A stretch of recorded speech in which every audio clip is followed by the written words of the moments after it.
Hi, I'm Kelly, I'm Allison. I'm Leah. And I'm Kristen. and this is Fear and Wine.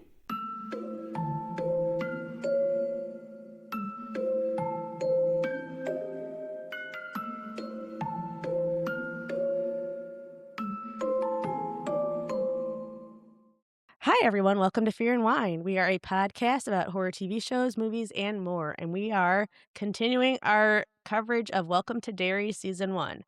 So we are on episode 2 today, and the episode's titled The Thing in the Dark. But before we start, we do have a question.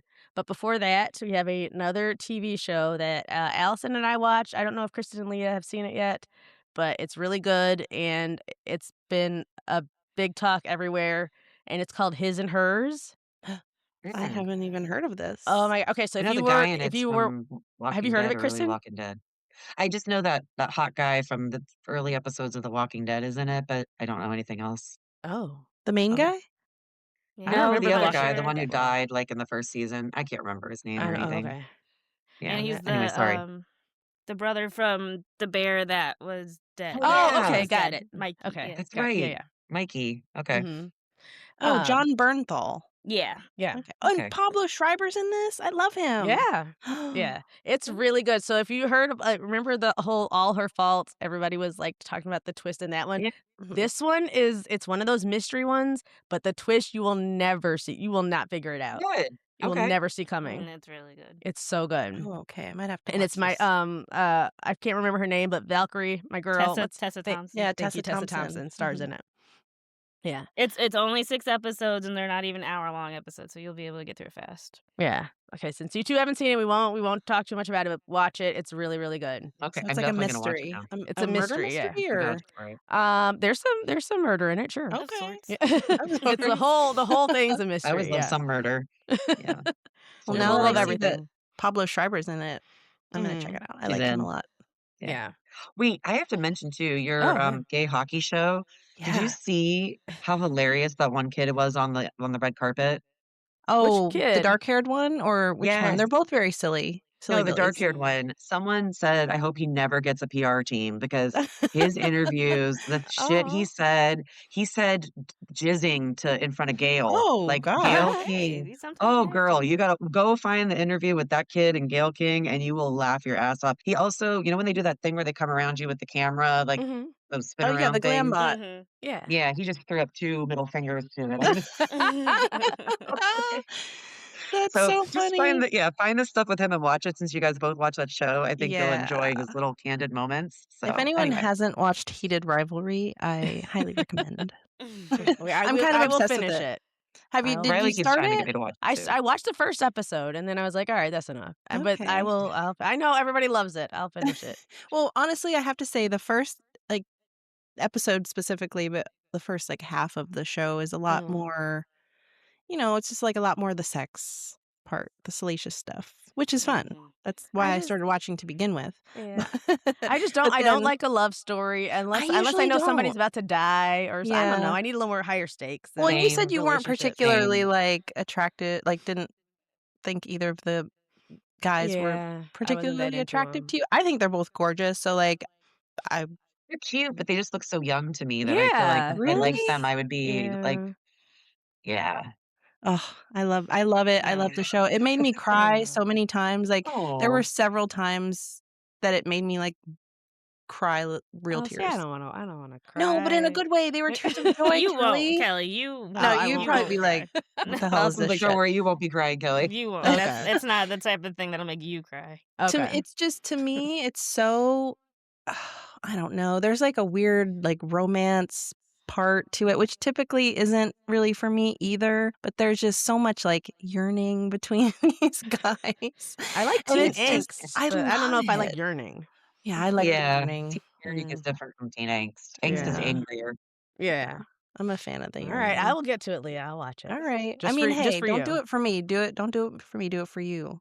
I Well, might not do it for anybody, but I'll let you know if I do. Well, I'm glad at least Allison's on my Yeah, team I with liked it. it. 'Cause I And I don't loved like love stuff either. But But you like Yeah. teen stuff, so. oh, I do love teen stuff. But Yeah. nobody's a teen on the show. I Yeah, think that's true. that's Yeah. But weird yeah, if you they're were young watching adult. Yeah. And teens it's have really, sex. it's not like mushy love. It's not like No. cheesy love stuff. It's just like, this almost unrequited type of. So anyway, watch it. It's good. Okay. I'll watch it. But we'll go ahead and do our question. So there's a scene in episode 2 where a woman breaks up a fight of 3 teenage boys. So the question for this one is one of those like, what is it, John Quiones that does that TV Oh, show? what would you do? What would you do? Yeah. Mhm. So we're all women. So you're a woman, and you see a group of 3 teenage boys. They're all taller and bigger than you, and they're beating up one other boy. So there's 4 kids total, and that boy's their same age and size. It's not like they're picking on a smaller kid. What would you do if you saw this fight happening in the street? Is it today or is it what year is I'm it? gonna go ahead and say today. I'm not gonna put us in the no, 60s, you which is Am I United walking by You're or walking. am I driving by in my You're car? walking by. Okay. I'm just gonna have to flash my titties and hope it distracts them enough that the boy can run away. Because kids carry weapons these days. It's either that or mind your business. And then I never Allison's on the would've sex thought of offender that. list. And now Brilliant. you're a sex offender. So Listen, no good deed goes because unpunished. if you try to Allison. call the cops, by the time they're finished fighting, that's when the cops will show up. There's no point That's at that true. point. You got to No. do something.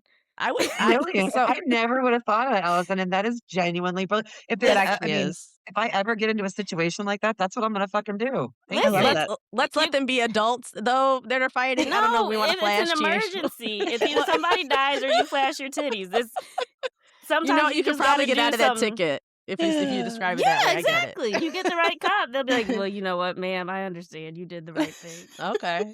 I mean, it would end. It would It was probably for the distract greater them. good. It was, Mhm, yes. exactly. I I'm mean, gonna do it from a distance though, so like, That's true. You're not like touching yeah, them. I'm You're just not there. right. At least 50 feet away. They just got squinted a little bit. and it's Running like, up, oh shit! running is up that and what just it is?" holding it up like a streaking flash kind of. Yeah, Jesus. because what am I All gonna that do to trying to try. break it up and then all of a sudden I get stabbed or something? I'm not. Right. Oh, I'm definitely no. not breaking it up. No. no. See, and No. I have driven by like bus stops before where it looked like kids were maybe sort of picking on another kid, and I'll like kind of slow down and look so they can see that I'm looking at them because I don't know, it doesn't sit right with me to not do anything, Right. but That's the I don't thing. know that I want to flash on my boobs. I'm gonna get Either. them to turn into a Karen and pull my phone out and start recording and yelling at them. Probably You're gonna record. Yeah. Okay. But see, record and yell. Yeah, but if I'm you're gonna get up in walking there. and you're like nearby, like they could easily turn on you. I don't care. I'm getting up in there. I'll have them on camera Well, then, how and old then have are a they? lawsuit. They're teens. I don't know If what they look teens. 16 or up, I'm doing but if they're under, then yeah, you got to just record or say, "Hey, knock that off." Yeah, at most I know who your mother is. I'm getting her right Right. now. Yeah, there you go. Okay.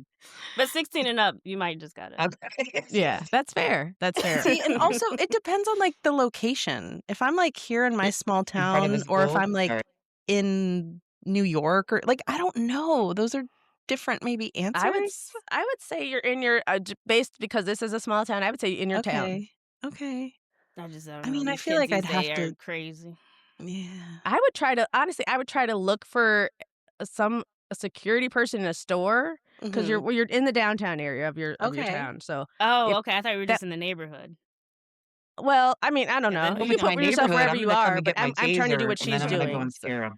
So if you're walking through Okay. town, I would try to find if there's a security person in a store, or Mhm. honestly, at most, I'd just yell stop, but I'm not going over there, and I'm No. not sending that's not another gonna work. person over there who's not trained. I Mhm. don't want to get anyone Right. else hurt. We don't know if they have Right, weapons. exactly. I don't know what the Exactly. reason is they're beating up the Right. kid. I have no idea. Which nowadays is much different than if this were in the 60s, Back- like this show's yeah, placed, back you know? then, I mean, yeah. where you might go get Yeah. a security guard and he'd be like, well, that kid probably deserved it. You know, like he Yeah. Like, might. oh, that's Michael. Yeah, that's Right. been coming. He's been That's talking been shit for a coming. while. Just let it Yeah. happen. Yeah. You never know. You never I know. feel like if in the 60s, the tits would work for sure. And- And you get in less trouble. 100%. Today, you probably would. Okay, if they look 18, then do the Right. That's a good rule of thumb. Yeah, just the officer, I thought they were Like, 18. I thought they were 18. I didn't know what else to do. Yeah, it's perfect. I really think you could get out of that ticket. Do I you think so, remember too. that episode of Nathan For You where he had his pants like attached to that machine? Oh, I and he love my that episode. gosh. It's hilarious. Oh my god, that was so funny. Yes, Did you his watch that show, motivation was Allison? to not flash a Expose group of himself to kids. children? Yes, Yeah. yes, Mhm. yes. I love him. The I do funniest too. part was the parents who signed their kids up. I do know that. it. Do you think that they guaranteed like this will not actually happen? Like your kids will not actually see Nathan Fielder's genitals. I don't know Probably what what was on that release form, but that was yeah, hilarious to me. I'd like to probably know. what got him to do the rehearsal, the first one, Oh gosh. was that Yeah. that experience. Sorry, I didn't mean to digress into a whole So, different topic, Oh, but it's well, okay. speaking of the rehearsal though, we just went on a trip this past weekend or last weekend, and when I was boarding my flight, all I could think of was I sure hope Nathan's my pilot. aw. Wouldn't that have been neat? I thought about I hope my pilot and co-pilot are friends. I actually thought about this Oh, one too, Oh. so yeah. yeah. Yeah, I saw a pilot walking like by himself through the airport and I was just like, I wonder if he has somebody to talk to. Aw. Have these people all Be seen fantastic. if you haven't seen the rehearsal, you've seen I it, I Kelly. have. Allison hasn't. I saw Oh, the okay. one you're talking Okay. about. Yeah. Eh, yeah, a lot of pilot talk, but All right. Well, I will jump in. Those are some great answers. I did not see that coming. So Me that was neither. I me don't know what else either. I would do. It's either that or let the kid just get I beat have a up to new death. I answer don't now. know. Thank you, Listen, Allison Allison. is Yeah. always Now I know thinking what to outside do. the box, she and Mhm. is. I like it. I dig it. Then you got a dead kid on your hands. Like if I had just shown a little nip, we might Exactly. still be Yeah. here It's today. it's worth it. It's worth the little fine you might get. Yeah. Yeah. Yeah, It's so you all right. can't Might be hand on out some Halloween list, but at least candy. I know Big that deal. kid's still alive. Right. Yeah. You saved a I life. You can't can go near go. parks anymore, but that's fine. I don't need to be at the She's like, I parks can't go anymore. to schools. I don't want to go there anyhow. Right. Right. You don't I I have go can have back my to kids. hands It's elementary fine. school. full. Mhm.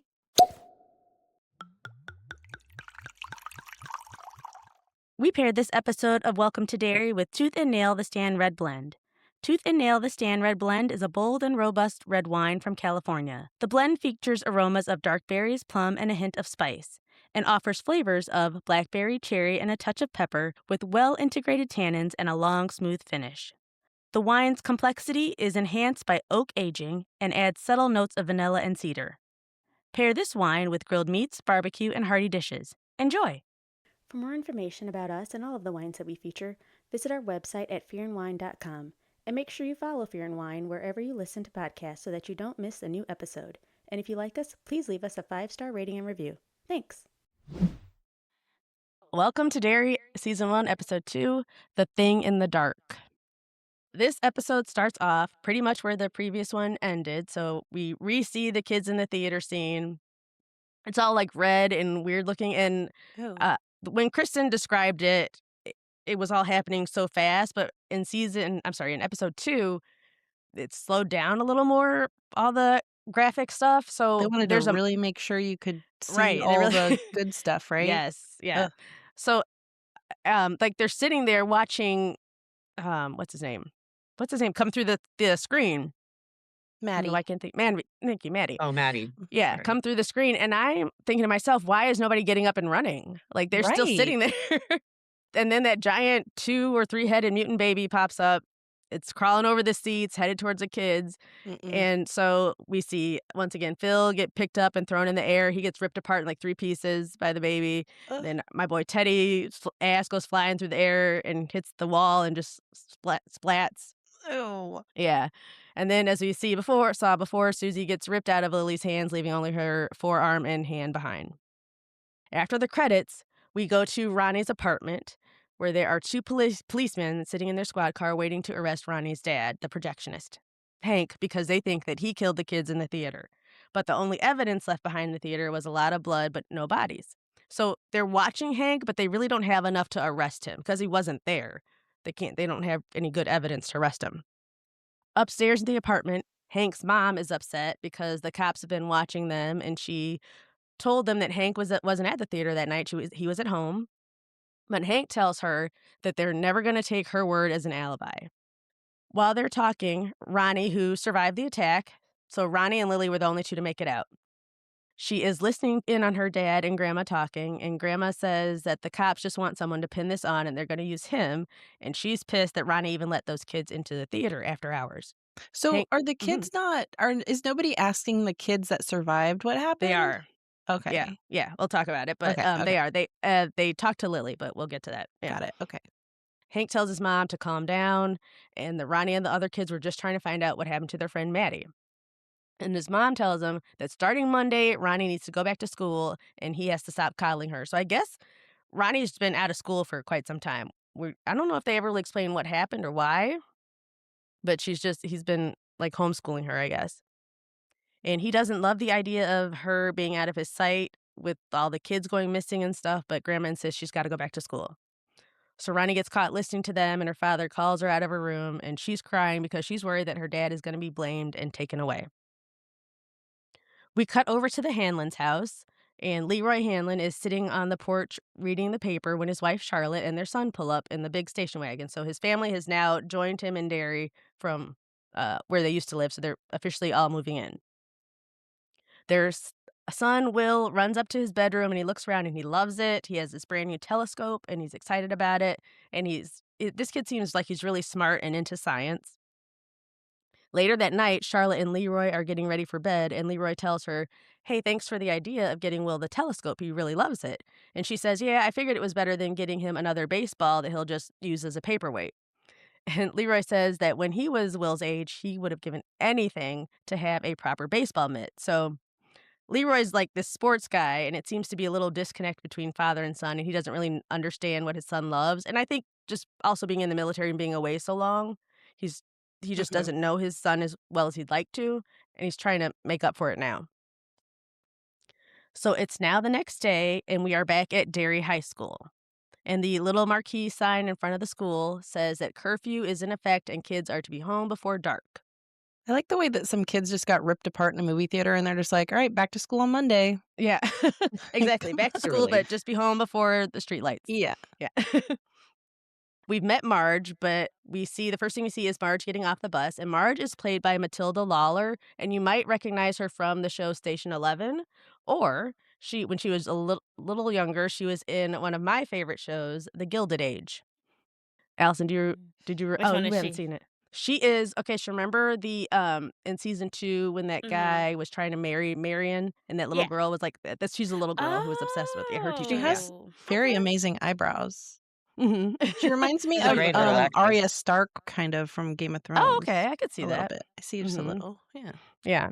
So she's cute. She's kind of a nerdy, funny girl, and she desperately wants to be one of the cool girls. And the cool girls like her enough and they let her hang out with them sometimes, but she's still not quite in their inner circle. So Marge gets off the bus and she fixes her hair and she walks over to the group of cool girls and she tries to get in on their conversation, but they aren't really acknowledging that she's there at all. They're not telling her to go away, they just flat out don't see her. So she keeps walking around the circle trying to edge her way in. And one of the girls has a secret that the other two are pressing her to tell, and now Marge wants to know what that secret is. So the girl makes them promise that they won't tell anyone, and she confesses that she thinks that Scotty Mills is turning into kind of a dreamboat. And the other girls, they just bust out laughing at her. And so this girl's embarrassed and mad at her friends for laughing, and her friends tease her and they call him Scott the Snot. And then Marge does an impression of him because I guess he probably sounds like me because I'm a little under the weather, but he used to always sound congested, and that's how he got that nickname. So the girls laugh at Marge's impression for a bit, but I guess I don't know, maybe she does one too many impressions because all of a sudden they're like, "Marge, stop! You're being mean." These girls just don't understand comedy, though. No, of Yeah. course. So just then, the HBIC of this crew, Patty, she looks over and sees Ronnie walking her bike up to the school, and she says, "Look who's back. Where does she get the nerve?" And the 4 girls stare at Ronnie, who has been missing from school for some time, so that's Hank's daughter. And the 3rd girl, who's chewing gum, says something that is honestly impossible to understand through her gum chewing, so thank God for closed caption, because what she says was, "I can't sleep knowing her dad could just crawl through my bedroom window at night," Ew. because everyone thinks that he's this killer that the Yeah. town's been Yeah. looking for. The HBIC says, "Do you think she knows where the bodies are?" So we cut, and now the kids are inside and they're settling into their classrooms as the principal makes announcements that no one's listening to. And Marge and Lily are sitting next to each other, and Marge asks Lily how she's doing because they haven't really talked since things happened at the theater. Marge and Lily, they're homegirls and they go way back, but they haven't really hung out as much as they used to because Marge is trying to social climb and Lily spent some time in an asylum. You know how that goes. So Lily tells her that she's fine, and Marge lets her know that Patty and the other cool girls who call themselves the Patty Cakes, by the way, that's their crew name. Oh my I gosh. know. The patty cake. Gag me with I a Gross. love it. Oh, spoon. Real quick, by the way, Kelly, the Mhm. name of the facility, Juniper Hills, I noticed it Well, comes up in I know I'm Castle gonna Hill cover as it. I'm sorry. I'm well. gonna cover it. Oh, I'm sorry. I didn't is that something from one of the books is what I was gonna ask you because I It's from genuinely several wasn't sure. books. Yeah. Oh, okay. All Yep. right. My bad. That's okay. I'm gonna cover it when we actually drive up to the place. Yeah, so Lily's like, "Oh, she's good." So the patty cakes, saw Lily talking to Ronnie earlier and said that that is, like, social suicide. The cool girls like Lily enough, but they don't understand her like Marge does, and they said, "It's not gonna go over well, you being seen talking to the killer's daughter." And Lily just looks at her blankly and then turns back to her workbook. And Marge says, "Hey, why don't you eat lunch with us today?" And Lily looks at her and says, "Phil and Teddy are dead. Phil's sister is dead. Who cares about your stupid patty cakes?" Lily's just keeping things real. It's about time somebody told them. As the teacher begins class and starts explaining the basic food groups, that's what they're covering today, the new kid, Will Hanlon, walks in. And he nervously introduces himself, and the teacher tells him not to be tardy again and go take a seat. Will goes to sit at his desk, and the kid behind him takes his foot and moves Will's chair out from under him. So when he goes to sit down, so Will falls on the floor, and the whole room starts laughing, except for Lily and one other short, adorable kid who Oh, sits next to Will, and his name is Rich. My new aw. Teddy. Yeah, our new Teddy, yes. See, Mhm. when kids in school used to pick on other kids, it was never funny to me. Like, there was a I one know. particular girl on my school bus that would get picked on all the time, and I just I don't know, like, I never got Yeah. it. I never got why it was funny to, like, make somebody feel bad, you know? But Yeah, Mhm. especially So if they didn't mean. do It's so anything to yeah, mean. you. yeah, it is so mean. Kids are Yeah. mean. There was a girl in my high school class, and I won't say her actual name because I would never want this to get out there, but one boy in my class called her Humpty Oh, from like the beginning of the year because she had a big nose and glasses. And I remember the Humpty dance. And oh, Mhm. that yeah, poor yeah, yeah. girl got called Humpty for 4 fucking years. And some Oh. people didn't even know her real name. I swear it was Oh, terrible. Gross. no. Mhm. I hope when Yeah. she grew up, she went you remember, like, the talk shows like Jenny Jones used to do, like, "You Mhm. picked on me in school, well, look at me now," and then they Yeah. bring the person back and they're I all remember super those. hot. I love that. I don't know. I blocked her after COVID, so I'm not really sure what Oh, happened to her, but poor Oh. Humpty. yeah. Okay, so yeah, Anyways, so Rich and Lily don't laugh, but Rich picks up Will's pencil for him. He sees that the pencil is a Cedar Point pencil, which apparently is a quality pencil according to Rich, and he That's hands it back cute. to Will. do you know about Cedar Point? The theme park. Yeah. I mean, I think that's what it was, but yeah. I mean, I Yeah. got excited when I saw it. Oh, Oh, yeah, was it it's like an a theme? Ohio theme park, yeah. Oh, Oh. it's up in Sandusky, Ohio. It's near where I grew up, so we used to go there. That was, like, our park, like you guys have Busch Gardens, we had Cedar Mm. Point, so Mhm. I was So was the excited. pencil like a pencil from this theme park, or was it I don't like know. It okay. just it was a very small moment. He Yeah, just said, "Cedar okay, Point. okay. I didn't know if it Nice." was like the Yeah. Ticonderoga, like it was a good branded one, or I didn't That's what I think that's what's funny about it is just Rich is who notices a pencil name, and he was right, like, right, "Oh, right, yeah, yeah. nice." Like, "You got a good pencil there." That's cute. We then cut over to Major Leroy Hanlon at work, and he is going to meet with Colonel Fuller. Fuller fills him in on the investigation that they have done since Hanlon was attacked. And they said, "Wait, did we mention the attack in the With first Yeah, the I episode?" said the ninja little thing? ninja Polly came Yes. in and Okay, that's right. yeah, Okay. okay. Thank you. I couldn't remember. Okay. Yeah.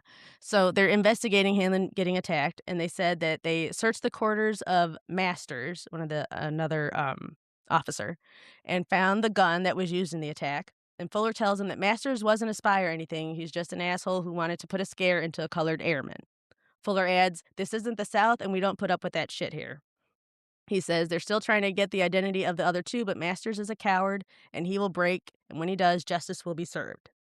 Hanlon thanks him and asks him if the gun that was pulled on him was a Markov PM, and Fuller tells him that it was. And he says, "Okay, good. I just want to make sure that when I tell the details of the story, I have it right." Meanwhile, in downtown Derry, Hanlon's wife Charlotte is out and about running errands. She buys some flowers and then she walks past where the Paul Bunyan statue is being assembled. So Paul Bunyan is like, I don't know, the symbol of this town. Is that I don't know the Paul Bunyan Oh, story. If anybody does, is he from Maine? I Is mean, it- I don't know his lore, but yeah, I I don't do know know who he who he is. is. Something with I an know the axe, right? character. I Huh? don't I swear we were taught this in elementary school for He no had the apparent big blue reason. ox. He had an Yeah, axe? Babe. Okay. Yeah.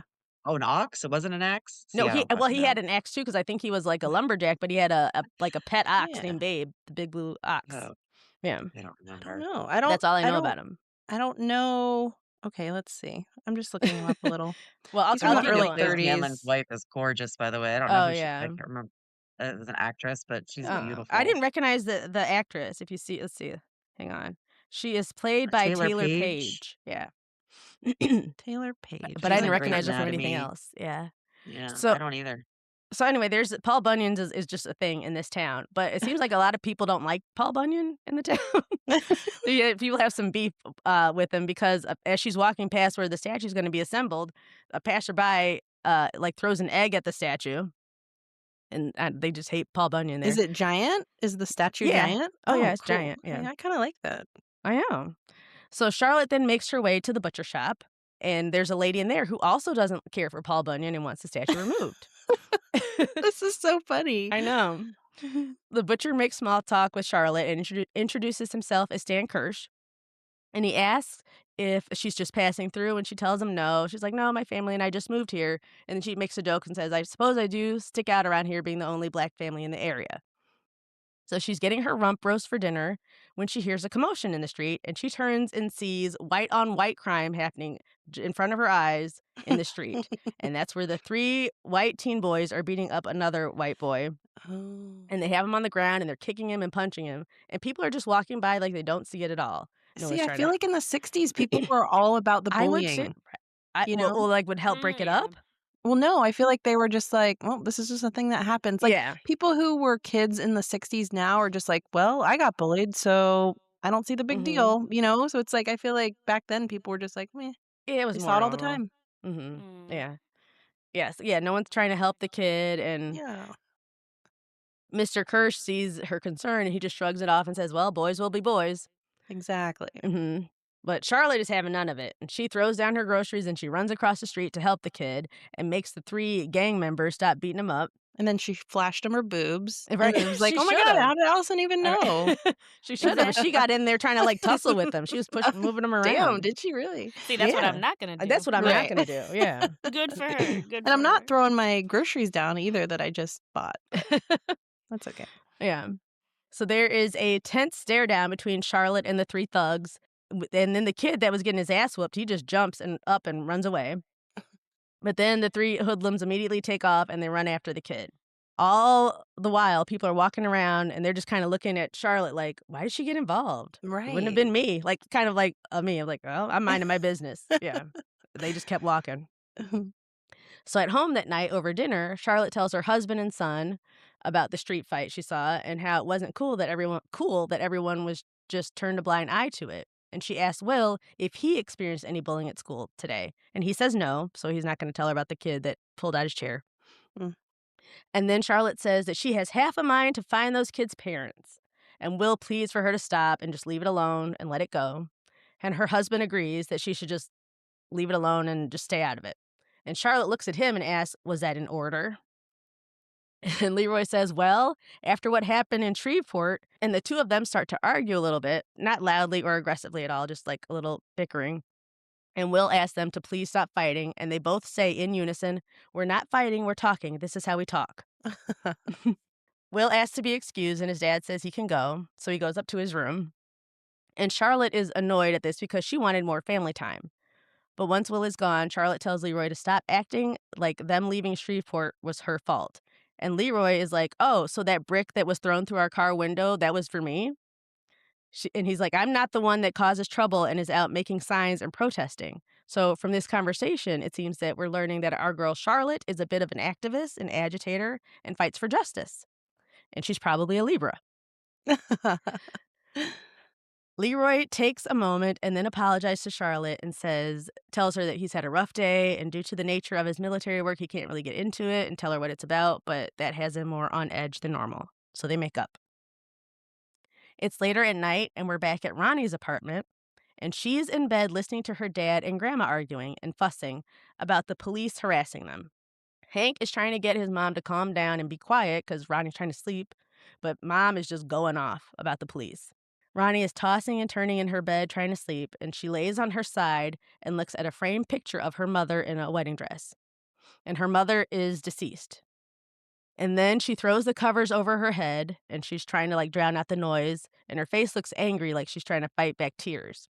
Suddenly, there's a very loud sound of a heart beating, and there's a spot on her bed that starts to raise and lower in time with the heartbeat, so it looks like the sheets are just pulsing.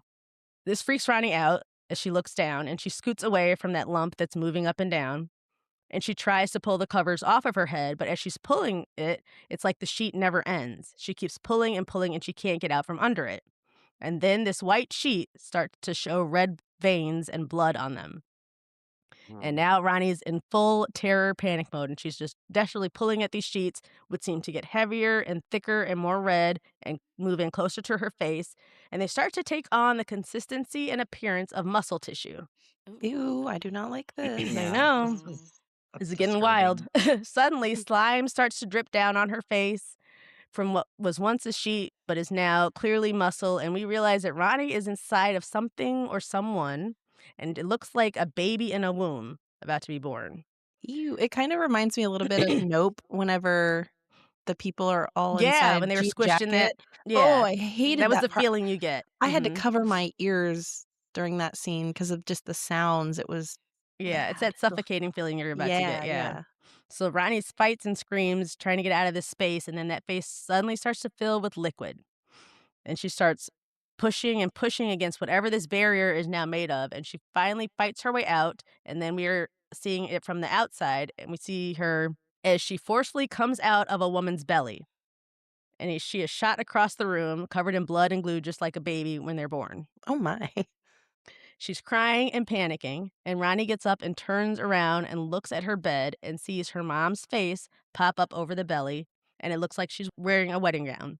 And in a shaky, choked voice, her mom says, "You tore me apart, Ronnie. You came out of me and ripped me right open. Why did you do it?" So Ronnie's mom died in childbirth, giving birth to Oh. her. So she never really knew her Oh. mom. Yeah. And then her mom says, "All I wanted to do was hold my baby." Her mom's head flops down on her chest for a moment, so you think she's dead again. But then she looks up, and the voice is now changed. It's like smooth and rich and lower, and it lacks any emotion. And she says, "And you killed me like you did those kids, like you're going to kill your father. They'll come for him, they'll take him away, and he'll fry." And on the word fry, the woman is yelling, and her face turns demonic. Her hair starts blowing in a non existent wind, and she looks like a black Linda Blair from The Exorcist. Oh my gosh. Ronnie, she turns to run away, but she is pulled back by something, and she looks down and sees that she is connected by a huge umbilical cord. I knew it. Yep. There's a lot of Gosh, I umbilical didn't cords in this umbilical in this cord. show. Yeah, they love an Mm. umbilical cord. They do. Mhm. The demon thing screams, "Come to mama," and starts pulling her back towards the womb. And that belly area that she came out of when she exited, and Ronnie kind of created her own C-section coming out. It now has rows and rows of razor sharp teeth that are trying to eat her. This is And horrifying. it's it is. Goodness. Yeah. And the camera zooms in inside the mouth as the teeth are opening and closing, and then we see these two glowing yellow eyes inside. Ronnie is fighting for her life against this umbilical cord as it's continuing to pull her back in, and just as she gets pulled back to her bed and is about to go inside, she is able to use her hands and teeth to rip apart the cord and free herself.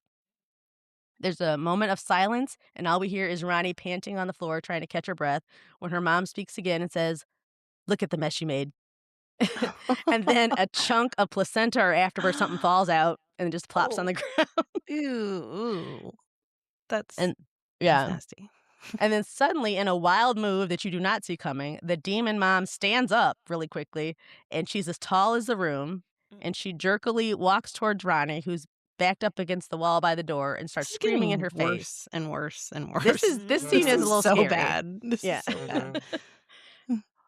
Well, this makes Ronnie scream too, and her father bursts in through the door, and he sees nothing amiss in the room, of course, just his daughter cowering on the floor. She's all clean, no blood, no glue, and she jumps up and hugs her dad as she tries to catch her breath. So that knocks out the bad dream or whatever was happening once her dad entered the room. We then quickly cut over to a local bar where there are three black military guys talking at a table and having drinks. And one of the three men is a young Dick Halloran, played by Chris Chalk, who you may recognize from the show Newsroom or When They See Us or 12 Years a Slave. You would recognize him if you saw him. Okay. So I have a quick question. I know Kristen knows the answer, so this is a Leah Allison question. Does anyone, other than Kristen, recognize the name of the character Dick Halloran and where you know him from? No. I feel like I've heard the last name, but I could You not. should. And it's tell a you. movie That you've same seen. name sounds familiar, but You've it's all probably- seen it. Think I've of the seen Stephen King movies you've seen. Yep. Carrie? Mhm. That's Nope. the only one We I know. mentioned it Definitely earlier. Allison's seen it. But The Shining. It is The Shining. Oh, okay. He is the older Okay. black man in The Shining. Oh, he played by sure is, Yep, isn't that's he? Halloran. Yep. Mhm. That's Okay. what Played the by name sounds Scatman familiar. Crothers. So this is a young Halloran. Oh, So he's the one who has The Crothers. Shining, and he tells Danny about his gift. Yeah. So it's do all his books connect? Yep. There's a larger I've seen the map. And so that now there's like so many more I want to read. But yes, there is a larger Stephen King universe where they all kind of connect. And the center of it, at least to me, is that Dark Tower series, which I've read the first of those. Okay, But that's kind of where SKU, everything the lines up. original Marvel universe. He might Any be. He's kind of like the connection? Marvel universe. Yeah. The SKU. Okay. SKU. Yep. So Dick and the boys are hanging out, talking about their lives in the military. And the guys ask Halloran about what he does all day. And he tells them that he is not at liberty to talk about it. And they laugh at him and tease him about him being some super secret spy. Just then, the local police chief walks in and he goes over to the bar to have a drink by himself. The moment he sits down, two locals walk up to him and ask him if he has arrested the Negro from the movie theater yet, referring to Hank. The chief tells the men that the investigation is ongoing. Hank has an alibi and there is no evidence to prove it was him. The two men don't like to hear that, and they don't like that an investigation is still going on. They believe Hank's the one who did it and the only person who could have done it. And they're mad that the chief has even left work after hours to have a beer and not arresting Hank.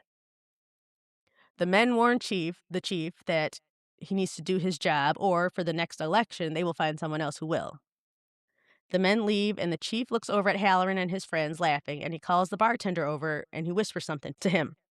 We can't hear what he's saying, but Halloran sees the whispering, and he gets nervous. The bartender then heads over to Halloran's table, and before he even gets all the way to the table, Dick tells his friends, we got to go. It's time to go. And the friends don't want to leave, but then they look over at the bartender, the big dude walking towards them, and they just get up and go. So he says, I know where we can get some more drinks as long as you guys are cool with moonshine. There's a quick cut, and it's now the end of the night, and we see Halloran and his buddies are walking back to the base, and they're wasted. And one of the guys is worse than the other two, and they have to kind of hold him up to help him walk. And they do this until they get back to the gate. And at the gate, they make him pull himself together, and, like, you got to get it together because the guard has to check our IDs. Like Weekend at Bernie's. Yeah. Yeah. So the guard checks the ID, and he says, why are you guys out? The base is on lockdown. No one's allowed off campus. And he says, I got to call this in. And Halloran says, make sure to mention Dick Halloran is out here. I have special privileges. The guard doesn't believe him, but once he makes the call, he's proven wrong, and Halloran and his friends are good to go. They're not in any trouble for going off campus.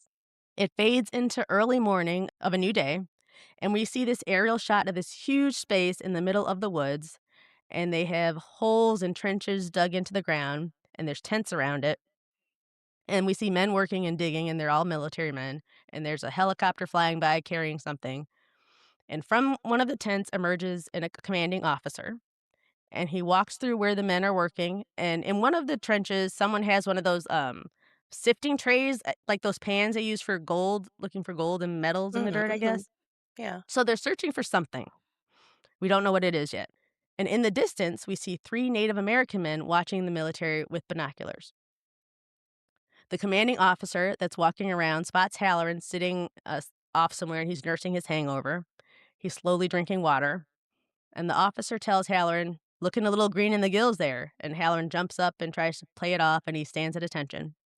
The officer tells Halloran, this is the 4th dig site that we've been to, and we're finding nothing but scraps. He's not impressed by whatever gifts the military believes Halloran has, and he thinks Halloran is playing them for fools. He warns him to either find what they are looking for, or he will lose all of the special privileges he has. Halloran assures the officers that they are getting very close, and he can feel it. Back over at Derry High School, it's lunchtime. Lily has her tray, and she's looking for a place to sit, and Marge waves her over and gestures for Lily to sit with her in the patty cakes. But Lily finds another table and sits by herself. Soon after, Ronnie walks in and she heads straight for Lily, and she's upset and tells her, "We need to talk." Ronnie tells Lily that that thing came back. Over at the patty cakes table, one of the beta bitches points out that the crew You points have out to these her perfect what? names, I I don't know just what the love the girls' names you're names. supposed to differentiate them. No, I know, Yeah. they don't ever say their names, Yeah, but beta it's a bitch great 1 way and to 2. differentiate them. Yeah. Mhm. And she points out to the rest of the crew to look at those squares, and she's pointing to Lily and Ronnie. And so the HBIC is all, "Why is Lily talking to Hatchet Hank's kid? I thought you said she wasn't crazy anymore." And she says that to Marge, and Marge is like, "I don't know, she seems better." And Marge then makes a joke about them planning another murder and maybe they're next. And she like feigns dying and makes the two beta bitches laugh. But the HBIC is annoyed by it. So she decides to point out that Marge had on the same sweater yesterday. Now, to be fair, right. Whoa. But to be fair, this sweater in question is a cardigan, which can be worn repeatedly as a temporary cover up when you're cold. There's It's a nothing Not wrong when with it. jacket, you Mhm. yeah, not when you're it's a in high jacket. school and Apparently everyone not. Apparently is not. clocking every single movie make. I feel like True. cardigans are good to go at any time to repeat. Yeah, I would think so too, but Yeah. Marge is embarrassed by this, though. So over with Lily and Ronnie, Ronnie tells her what happened with the monster that night and that it threatened to hurt her dad. Lily tells Ronnie that her dad didn't do anything and that she told the police that her father wasn't even there. So the police have already talked to Lily once, and she said no one was there. Hank wasn't there. She never saw him. But Lily didn't mention to the cops that about the monster coming out of the screen because one, who would believe her? And two, she just got out of a mental institution because people true. thought she was crazy. So she starts talking about monsters and a giant devil baby busting out of a theater screen, ripping kids to pieces. She's going back in. That's true. But you would Yeah. think that one of the officers would be like, "Well, I find it hard to believe that a regular human man could throw a child into a wall and make them explode." You But know? they I'd but be they like, don't find it hard to believe. They want to blame Hank. That's what they're "Mm, trying to do. Mhm. It is hard to okay." believe, but they want to blame Remember, it's him. There's, Yeah, 1962, don't yeah. forget the year that it is, and that true, Mhm. kinda covert racism is there in the background all the time true. Yeah. for a Yeah. And couple then they're characters, probably so still living on that myth of like from slave times that black people have this extraordinary strength, Oh, like extra true. strength Yeah, that yeah. yeah. Okay. So tension starts to build between Ronnie and Lily. Ronnie just wants her to just tell the truth and say everything, but Lily can't. And so over at the nearby table, the patty cakes decide to start loudly doing the hand jive dance because they need attention, I guess. And it creates a very dramatic backdrop rhythm to Lily and Ronnie's talk that's quickly building into a fight. And then when Lily tells the cops, she tells Ronnie, "I told him I'm just not sure what I saw." And it sounds like you're too scared. She's too scared to say the truth. And the cops are going to be forced to come up with their own answer and they're going to blame Hank. So that's what their argument's about. Then Ronnie and Lily's fight escalates and it ends with both girls on their feet and Ronnie screaming, "That's bullshit," loud enough for the entire cafeteria to hear it. And it causes a teacher to go over to Ronnie and take her to detention. Elsewhere in school, the new kid, Will Hanlon, is eating his lunch in the hallway by the lockers, and he's reading when little Rich Santos, the nice kid from earlier, sees him and he jokes around with him, telling him, "You can't sit here, it's saved." And Will's like, "What?" He's like, "I'm just kidding, it's a hallway, it can't be saved." Oh, He's just that's joking with him, cute. yeah. That's something awkward like I would say. Yeah. To break the ice, yeah. Yeah, yeah, yeah. Rich is in his band uniform, and he's in front of his own locker eating what looks to me to be a Jamaican beef patty and milk, but knowing and I had to think about this later, knowing he's Cuban, it could just be a very large orange-colored empanada. empanada, Oh, yeah, I think it Yeah. was. Yeah, love but an I first I empanada. saw a Jamaican beef patty, it was the first thing I saw. And the two boys start chatting when the patty cakes walk by and Rich's whole world stops. Violin starts playing, birds start chirping, and a man starts dramatically singing "You'll Never Walk Alone" from Carousel. And Rich stares at the woman of his dreams, and that's Marge. He loves him some Oh, Marge. is she the one with the Mhm. glasses? Mhm. Okay, Yes, okay. yeah. Will just sits and watches this whole thing with amusement because Rich can't even try to play this off. Once Marge passes by and is gone, Rich snaps out of his trance and he goes back to talking to Will as though nothing happened. And the two boys formally introduce themselves to one another when this tall, big kid comes nervously running out of nowhere up the hallway and he's fumbling around with something in his hands. Rich sees right away what's about to happen and he tells Will, "You might want to run now." And then Rich hightails it out of there. Will is a little slow to react and doesn't decide to run until he sees that the kid has thrown a huge lit stink bomb down the hallway, and it lands right in front of him. Will gets up and runs, and he's running down the hallway. It's a little smoky, so he can't see, and he runs right into a teacher, and she takes him to detention. And then there's a quick cut moment to where we see Will's mom out shopping again, and she pops into this little antique shop, and it's run by a Native American woman named Rose. And Rose and Charlotte have a little chat. So this is just a standalone moment, but I think it's just to introduce Rose into the story because we're not going to see her again in this episode. Mhm. Later, Will and Ronnie are in detention, and Ronnie is pacing around the room with her face covered, and Will apologizes to her because he knows he stinks after getting caught in the stink bomb. And Will tells her he didn't throw it, but he got blamed for it. Ronnie tells Will that she's in detention for cussing, and Will asks her if she was wrongfully accused too, and she says, "Nope, I'm guilty as hell." I like that. Ronnie Mhm. sees that Will is reading a science book and tells him he doesn't have to read that, or they don't care if we do any work in here as long as we don't leave. And he tells her he likes reading about science and how cool it is. She tells him that he's weird, and Will is amused by Ronnie. Just then, from outside the window, they hear a commotion outside in front of the school, and they look out and they see Lily Bainbridge being escorted by a police officer to his car. She's not handcuffed or being held or anything like that, so she's probably just going to answer more questions. We see quick cuts of different missing children's posters, and then it cuts to the office of Police Chief Clint Bowers.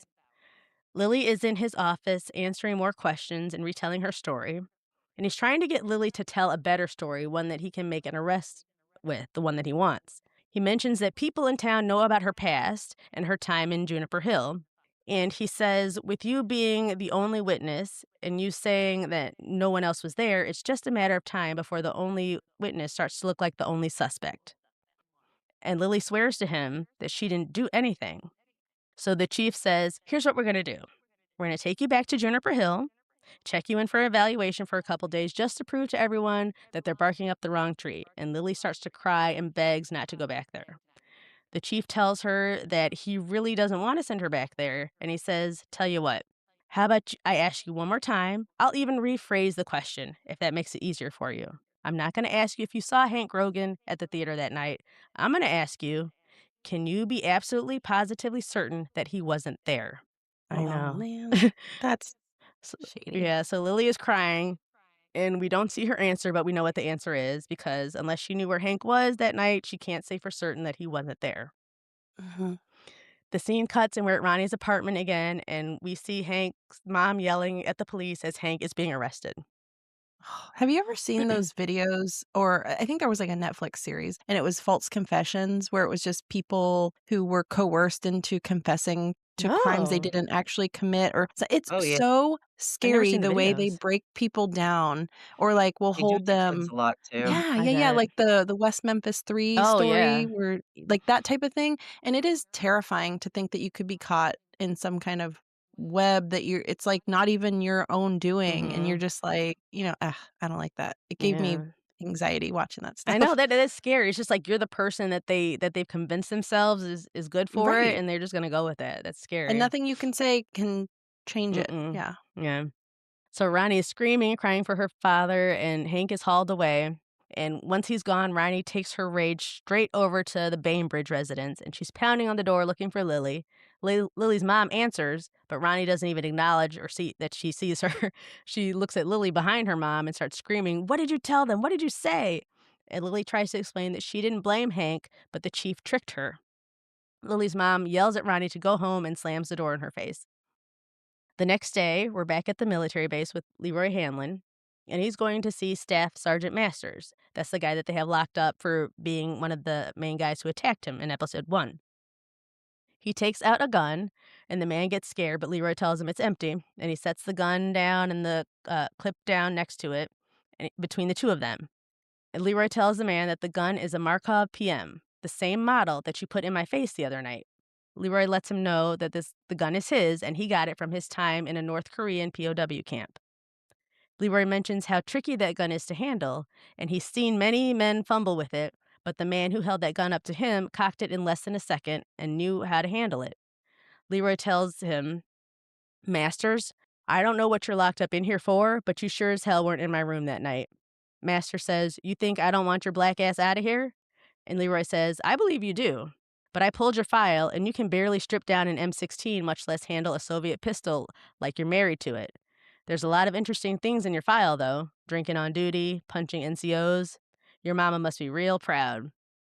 And Master says, you leave my mama out of this. And, and Leroy says, okay, I will, just as long as I don't have to leave this, and he grabs his crotch, out of your mama. So that makes Oh, shit. No, he yeah, didn't. so that makes Masters furious. He jumps up and he grabs the gun and tries to load it real quick and shoot Leroy, but it is a really tricky gun and he can't do it. So Leroy just stands there. That's He doesn't have fear, so he's not even no. bothered by it. But just as he's suspected, he cannot figure out how to properly load and cock the gun. Imagine trying to shoot somebody over a yo It mama was a joke. setup. I know. That's funny. What'd you say, Kristen? Ruby would have been dead long ago. Oh, I Mhm. was gonna say it was a setup. Yeah. Obviously Mhm. he has figured out that Yeah, to show that he that can't handle racist it. masters. Right. Yeah. Mhm. Leroy leaves and heads to the general's office and lets him know that he has an innocent man locked up for the crime he didn't do. He said, he's a racist asshole, but he did not attack me that night. The general points out that Masters signed a confession, and Leroy says, well, he lied.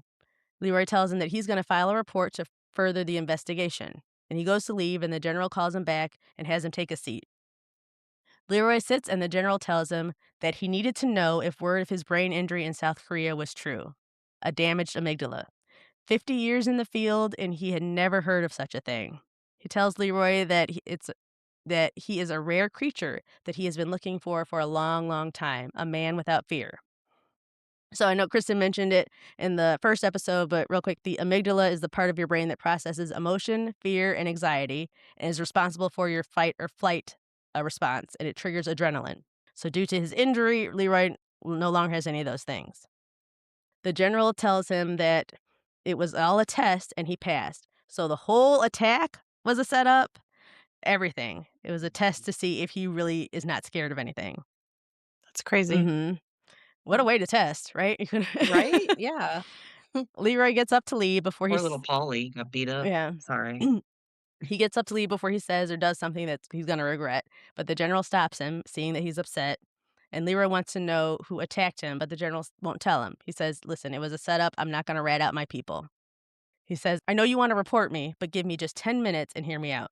Back in town, Lily is walking around by herself, and she's headed to the grocery store with her list of what she needs. She starts to do her shopping, and as she's going through the aisles, she swears she hears people whispering about her, calling her crazy, and people around her acting strange and creepy.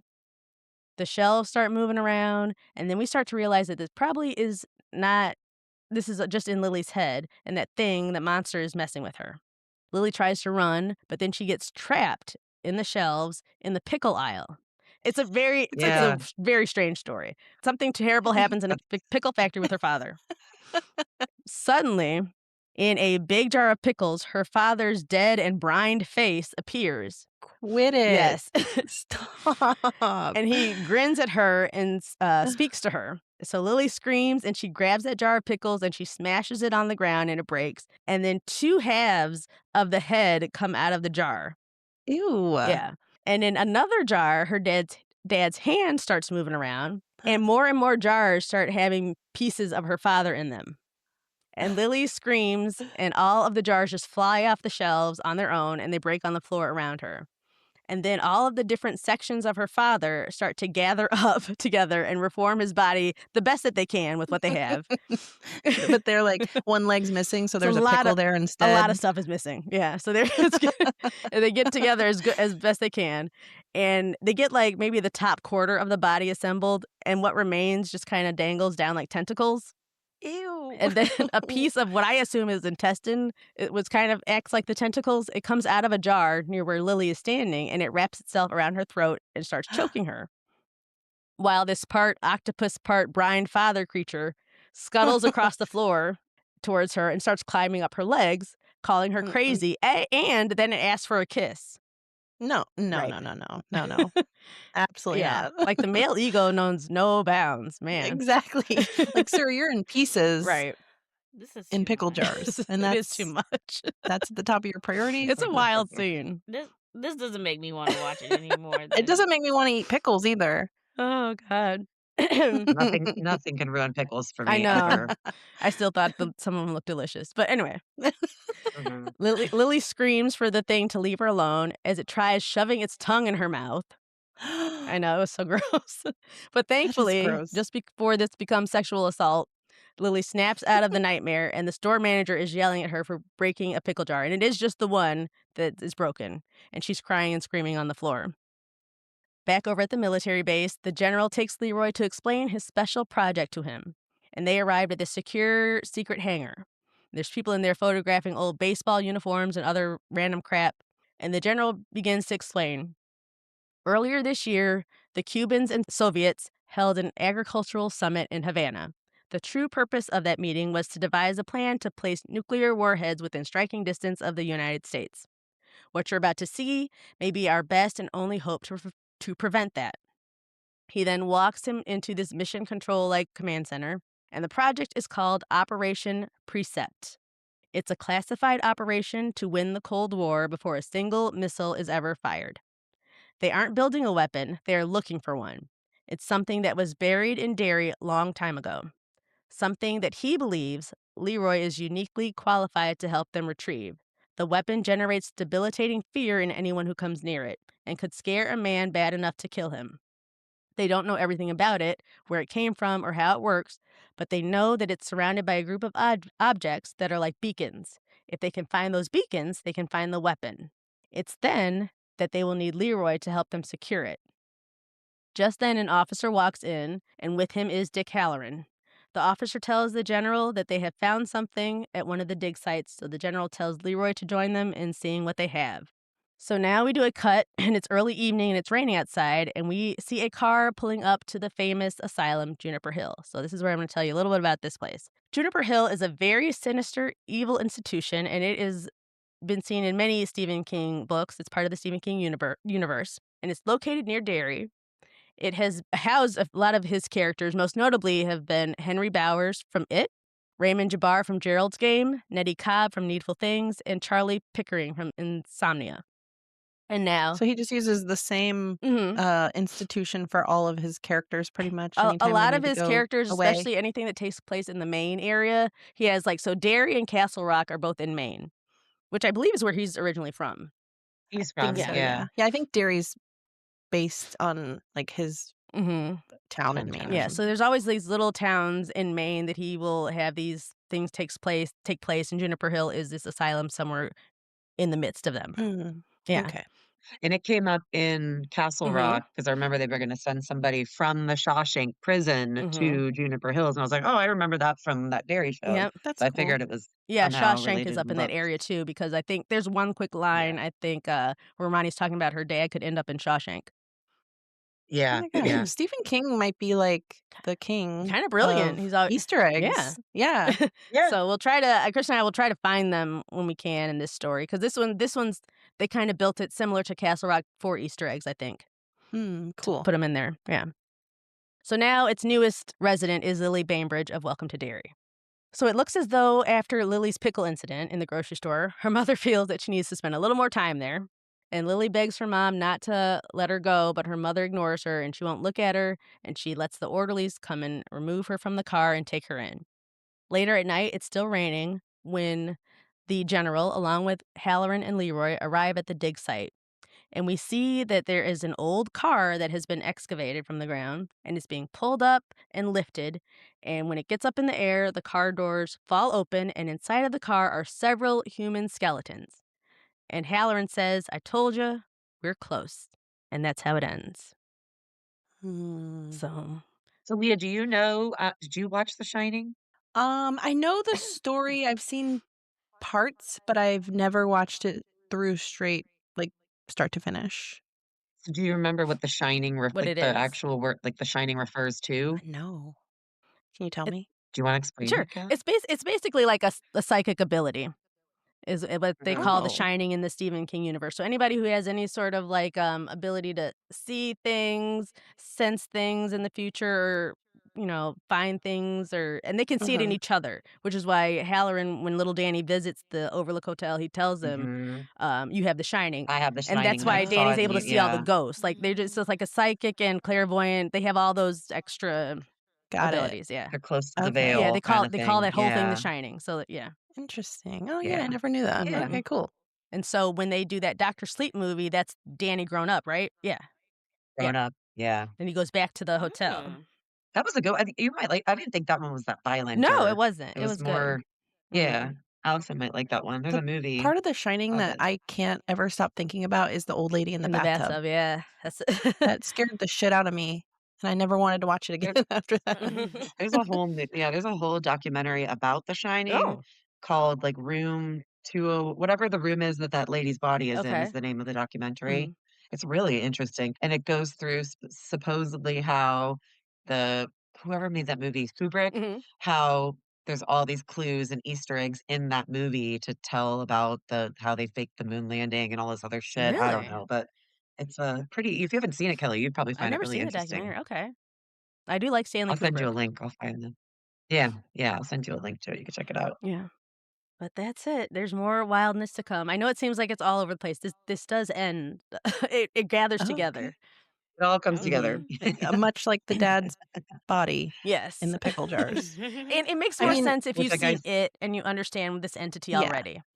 Yeah, I Mhm. do. I know I kinda get where it's coming from because I know how he operates, Mhm. but still, it's like he goes above and beyond. Like, take the fear, multiply it by 100, you know? Mhm. Because like, this stuff is yeah, crazy. Yeah. It's like a nightmare insanity. Mhm. on acid or something. It's like I've never had a nightmare where body was separated into pickle jars or there was a giant baby thing flying or like nothing, Mhm. nothing to that extent. Which we'll It's find true. we will hear Lily tell her story, and it's Okay. I mean, you don't wanna laugh, but just the way it's told, it's like, "My God." But I mean, do you I feel like you have to know the backstory to it to understand this I don't show or think to so. enjoy it? What do Because you I know, think, like okay, like Kristen? the part Not with the necessarily. I huh? think it would make you want it would make you maybe want to watch it if you haven't Mhm, watched mhm, it, but for those who have watched it, I think it's definitely I would say more mhm. enjoyable because you're being given The Mhm. the backstory. backstory to a story you know, But but I think is it could it go either way. just the backstory to, like, kind of when the kids started going missing, or does it delve deeper into, like, the It goes origin? into the origin They of it Okay. and where Okay, it good. I came was remember from. hoping the Native Americans, and they're looking for Mhm. this weapon, quote, unquote, got so it. that's all gonna come in together. Yes, there's Cool. gonna be a whole episode that's just it when they find it, if at the beginning, at the very Mhm. beginning. Yeah. Mhm. And then so this Cool. is I can't remember. This is how many years before the kids in it? Because I think 27, because 2020? it's a 27-year cycle. Well, dang, this show's crazy. I'm in, I I mean, guess. I Allison, don't wanna watch you it don't wanna watch it? with my I don't wanna watch it with my own eyes, no, but Allison, I'm are you interested okay to to at hear least more. hear the story? It gets crazier, but What makes sense, yeah. no, but are you good to hear it or you don't even wanna hear it Yeah, anymore? when it makes sense. When it makes sense. It's just it's a lot going on. Yeah. It's like a Mhm. legitimate plot I with feel a like bunch it's of something weird I shit actually thrown in. it feels like it's something I actually need to put my eyes I on think to you do. understand. I don't. Will From I? well, I feel like Will From I? was I like this don't too. think I Remember how we will. had all those storylines in Mhm. From? And by the end, I feel like you know, you understood all the storylines, Mhm. and I think that might happen again here. Mhm. Like, it's just a lot of people to remember at the beginning, and It's they're just doing different early. things, but Yeah, yeah. yeah, yeah, Yeah. I think it'll come together for And you. that's why you'll see so because there's Halloran and Hanlon, you're gonna hear me say Hanlon as Leroy more Yeah, and Halloran as Halloran, just so you okay. don't get the Okay. names confused. Or so I don't, Okay. it's really for me. Because if I keep saying H names, I'm gonna mix them up. So Yeah, I'm sorry, calling Hanlon, who is the officer, the Mhm. Will's dad, I'm calling him Leroy, and I'm calling Dick Okay. Halloran from The Shining Halloran. Okay. Yeah. Okay. And who's the guy that doesn't have the fear? Leroy, Leroy. mhm, Okay. Leroy I thought so. Hanlon, and that's Will's Will's dad. dad, the boy who, befriended the cutie pie in the hallway. Right. Okay. Yeah. Oh, Got it. see, you guys need to at least watch this so you can see little That Rich. scene, He Well, is yeah. I adorable. saw I saw a scene between that little boy and one of the little girls, and Okay. it was, like, amazing. He's Like, when to good. see these little kids, like, Mhm. act their little Yeah, hearts out is crazy to me. I love it. Yeah. yeah. He And during that sequence that Kelly mentioned where, like, the music's playing and he's, like, staring at her all lovingly, it's Oh. so hilarious because funny. they show her reactions and she's, like, disgusted by him. That it doesn't change anything about the way that he's, like, fantasizing about her, and she's giving him the dirtiest It's looks, Yeah. like, and, "Why like, are it you was looking really at me?" cute, type of really thing, funny. yeah. Yeah. It's like in The Sandlot whenever Squints kisses the lifeguard and he's Mhm. just, like, smiling as big as can be, and she's calling him a pervert. Yeah. Mhm. I love it. And I love the scene, another scene that's worth watching just because I loved how they use the music-esque thing is the argument between, Lily and Ronnie when the patty cakes are doing the hand jive because, it's that, like, clap, clap Mhm. that, so they're using that beat, and Mhm. it's really cool how they use it to build their argument. That sounded pretty cool when Mhm. you explained it, how it was like So, it's worth Just fast watching. forward the scary parts. Yeah, just Yeah, I mean, enjoy the kid parts and then just fast forward the scary exactly. parts, and you probably will. Yeah. Yeah. sounds like there's a lot of those. Yeah. There I are, and mean, there's more they're sprinkled coming. throughout. It gets crazier, Mhm. don't worry. Thanks everyone for Okay. joining us, and we'll be back with episode 3 next time. All right. Alright. Bye. Bye. Bye.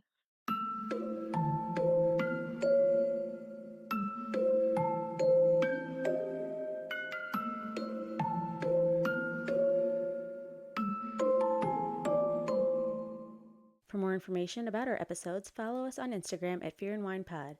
And if you have a fun discussion question that you'd like for us to answer on the podcast, send it to us at fearandwinepod@gmail.com.